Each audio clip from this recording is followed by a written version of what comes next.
Welcome back, everyone. Well, it's only the 11th of January, but those January blahs, all of the excitement over the holidays, over. People now opening up the bills, feeling that financial strain, several months of gray weather ahead, and so on.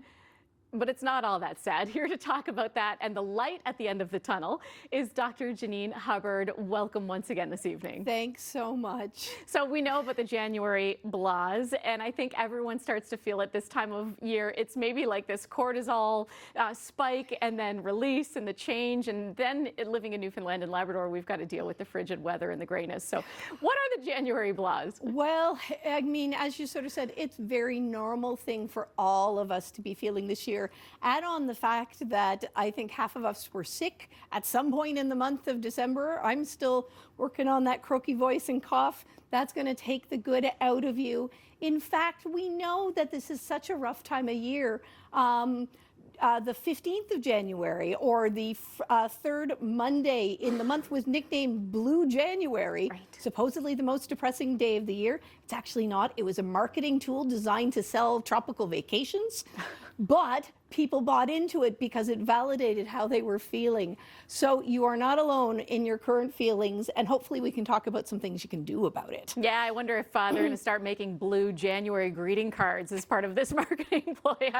I probably wouldn't buy one, though, because that sounds too sad. There are ways around this, and some of them involve just encouragement of movement. So what are some of the ways to actually turn off the blahs? Well, there's a couple of things, and they all involve deliberate intent.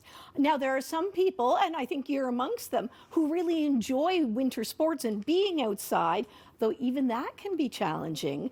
But embracing what are the fun things outside. If you've ever gone out with a northern breed dog in the snow and you see their excitement, if you don't have one, borrow a neighbor's. Get out. But do some deliberate outdoor activities as much as you can. But also, if you're someone who does feel really cooped up or claustrophobic, and trapped inside the house over the winter, plan some deliberate things. Maybe that's where you set aside a game or a puzzle or an activity or a new recipe or a special book that you want to hold on till you have that time, so that it becomes more kind of planned special time, as opposed to, I can't believe I'm stuck in here. I know this year, I know a lot of Newfoundlanders and Labradorians often travel in the spring, and this year with finances that may not be, that same reality for a lot of people, because this is a great time to be planning those kind of trips.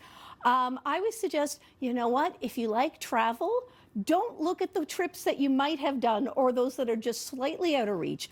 Go and look for the around the world adventures, the things that are, so far out of reach, but are kind of ways to fuel your fantasy and your thoughts of, wow, wouldn't that be exciting? And, so to get you thinking about some of those tropical locations, even if maybe that's not someplace you're headed this year yourself. There's a reason why a tropical scene exists on a screensaver on a computer, right? I know I sometimes escape into YouTube for those types of things where I know I can't get on a holiday, but I can certainly watch somebody who's like-minded as me.